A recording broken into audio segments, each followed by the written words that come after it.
It's a beautiful spring day in the desert, and I decided to take my lunch outside the office and went to one of the local parks, the city parks here in Tucson, and have my lunch out here. And I figured that I would invite you along. So one of the topics that I wanted to talk about a little bit, I've been thinking a little bit about, is all the different individual puzzle pieces, if you will, or jigsaw pieces that fell into place over the course of time. And one of the things that I wanted to talk a little bit about today was my concept growing up, and some of the ideas that I was exposed to, and how those ideas kind of took root and really colored my approach to my belief system. And the biggest thing, I guess, if I were to really boil it down and distill it, I think the biggest thing is that I used to think about, when it came to faith and my perspective on faith, I used to think that I was already at the destination. That is to say that I was in God's chosen organization. How fortunate is that? I happen to be born into it. Isn't that amazing? I mean, what are the chances of that? So anyway, I was already born into the right place, and my whole job really was to make sure that I maintained my position within the flock, within the herd. So as I went about my life growing up and going to school and thereafter going out on my own and getting married, etc., etc., when I faced the challenges of day-to-day living, the biggest challenge was really to just make sure that above all else that I always maintained that standing that I had within the flock. And so when I was engaged in door-to-door work or preaching work or shepherding work, you know, with my responsibilities within the congregation, my perspective always was to try to help other people come into this favored standing, this destination, this end game that I had the favor of already being in. So the only ones that were righteously disposed as far as God's viewpoint was concerned were people who were within this flock that I was a member of. And my job was to maintain my position and then help bring additional people into this quote-unquote favored position. One of the things that was very fundamental for me, an experience that I had that really colored my opinion of this, when I was in high school, about halfway through my school years, I should say. So I would maybe a sophomore. I think it was, yeah, my sophomore year. I got into a little bit of trouble, and what I mean by trouble is my conscience was really bothering me because I did something that I knew that the congregation would not approve of, and was not a. I made a choice at one point to smoke a cigarette. A lot of the people that I went to school with smoked, and I was hanging around them. And long story short is, I tried a cigarette. I didn't become a smoker, but I tried a cigarette, and my conscience was killing me for a long time.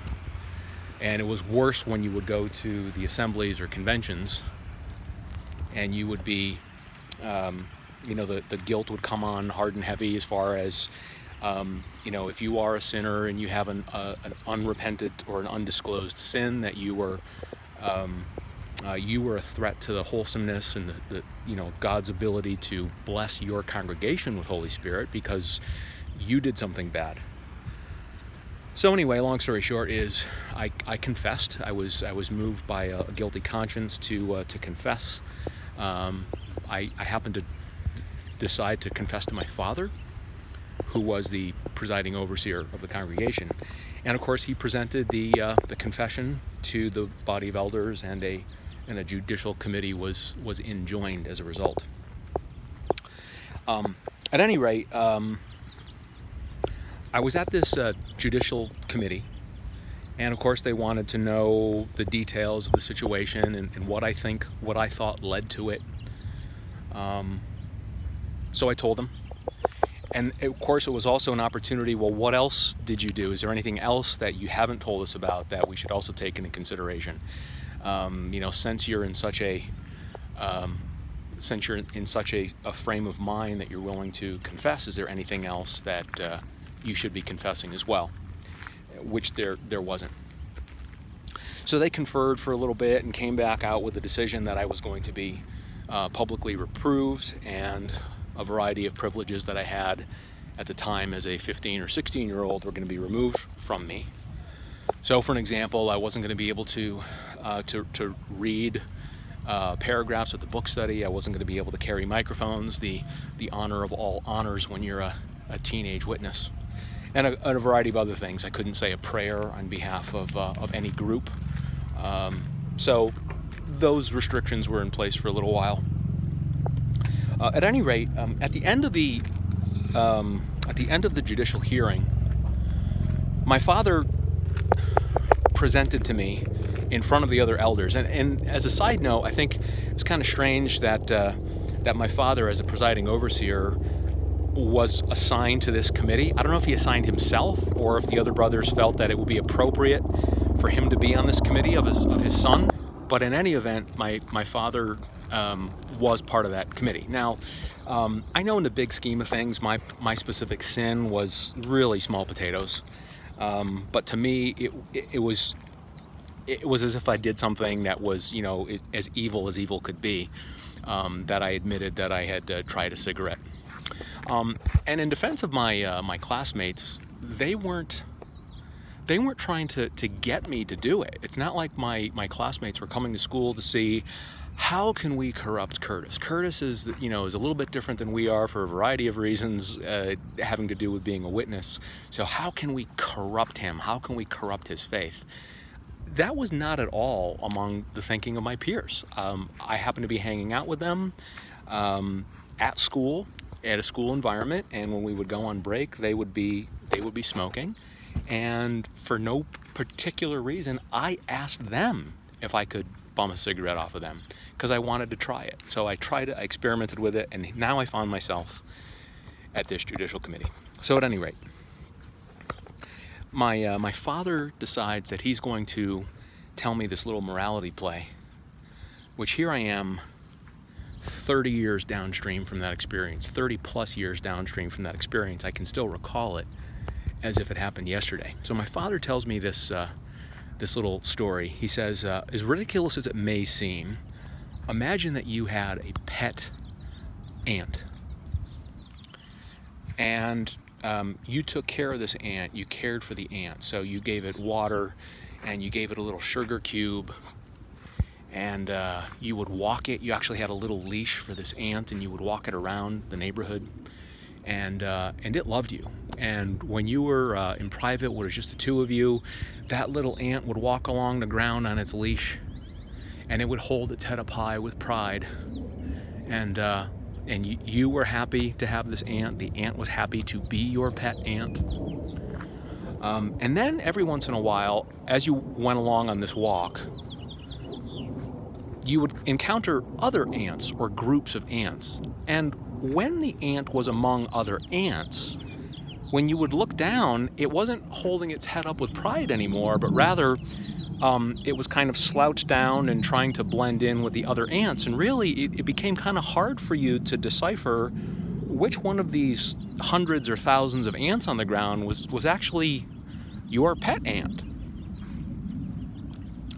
And so the reason that illustration was being brought out is because my father said, so like that, it's the same thing with Jehovah. So you are just a little peon. You're like an ant, right? The creator of the universe takes care of you and feels for you much like you would feel if you were taking care of a pet.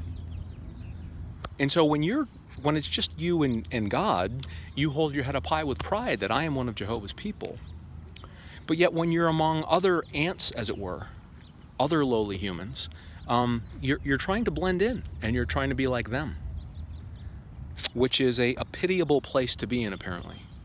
So the metaphor in following through the story, the metaphor that my father said is, so if you continue to do that, if you continue to try to blend in with the other ants by doing what they do, what's to stop from Jehovah from looking down and just saying, I've had it with this one, and just stepping on you, squashing you out of existence?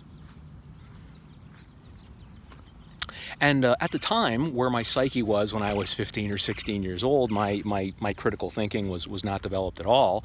And I was just thinking, so here I am, I personally, by my decisions, I have jeopardized my righteous standing within the flock because I happened to try a cigarette. And so now, presumably, I've brought so much disfavor and I've made the creator of the universe sad to the point where, you know, who's to say that he wouldn't just come down out of the heavens and just squash me like a bug? Yikes.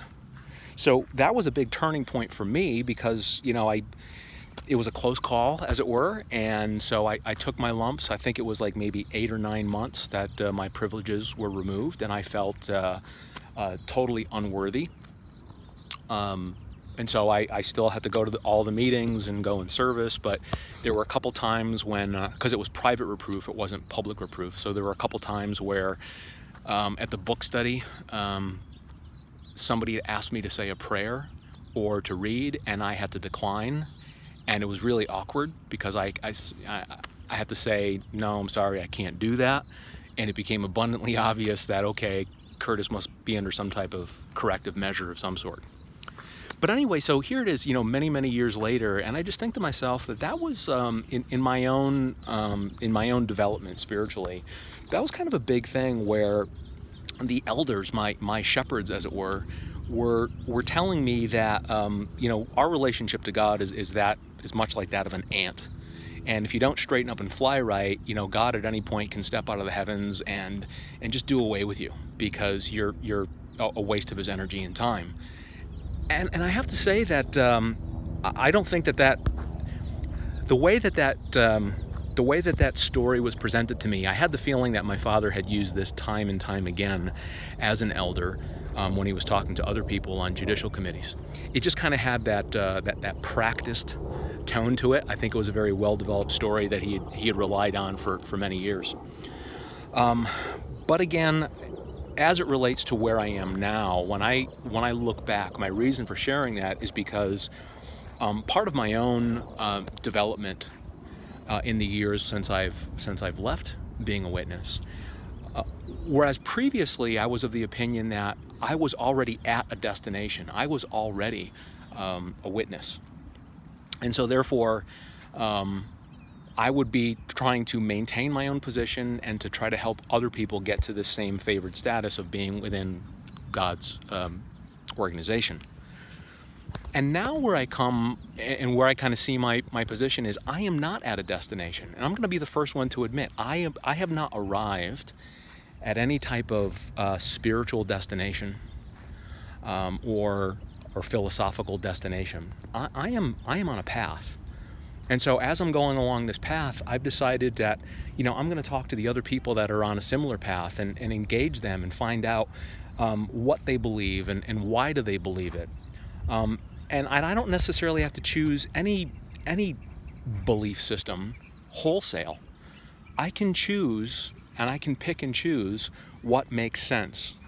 So if that's from somebody who is a evangelical, if that's somebody who is a Roman Catholic, if that is somebody who is Jewish, if that is somebody who is atheist or agnostic, as the case might be, I can engage them. I can find out what is it about your belief system that, why do you, not what you believe as much as why do you believe what you believe? And I can incorporate the things that make sense. And so therefore, that's kind of where I'm at now. When I go to a witnessing cart, and I engage the publishers at a cart, it is not to change their mind. It's simply to take them up on the perceived invitation that they want to talk about the Bible. They want to talk about spiritual things. Well, you know what? I have no problem talking about spiritual things. My background as a witness has certainly given me a vocabulary and a lexicon to be able to have these conversations and to have conversations of some depth. And that's really my reason for going to the carts, is just to have those conversations. Now, some of the things that they say I agree with. Granted, it certainly isn't much now. I've actually learned to question everything that I was at one point taught, and I just believed because I trusted the people that were telling me those things. So my point, when I happen to video record going up to a cart, it is not to shame anybody. It is not to prove a point. It is not to prove that It is not to prove that I am right and they are wrong. It's to simply have an interchange. And I think that any two members of the public in a public setting, like for an example, like this park that we're in today, if you're inviting the public to come up to you and have a conversation, the theme of that conversation is the Bible, why wouldn't you entertain a member of the public taking you up on that option and having that conversation? So I just wanted to share that little story from my own history. It was kind of a turning point for me. At the time when I was a teenager, that experience, that close call, if you will, kind of helped keep me on the straight and narrow, if you will.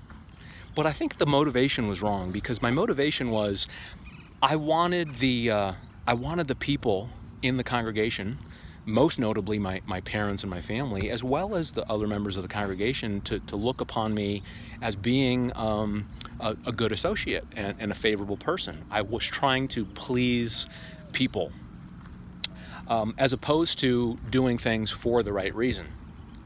And so as part of my own process and my own journey, again, one of the things I like to do is I like to go back into my own history, and I like to unpack and take a look at some of my memories growing up as a witness, and look at them from the standpoint of where I happen to be now. I don't know where I'm going to be 10 years from now or 20 years from now, philosophically or spiritually. I just know where I am right now. I am not trying to get anybody or recruit anybody to join me as if I'm at some destination. I am not at a destination. And I feel that I'm much happier and I'm much more fulfilled, acknowledging the fact that I am on a journey. I am discovering my life. I'm discovering what I like and what is authentic to me. And I appreciate the fact that anybody's willing to at least share their journey along with me, or share their thoughts along with me. So at any rate, I wanted to share that for what it's worth, and I enjoyed taking a little break out on this beautiful day to enjoy some time outside. Hope you've enjoyed this walking along with me today. Hope you're having a great day, and we'll talk to you in the next video. Take care.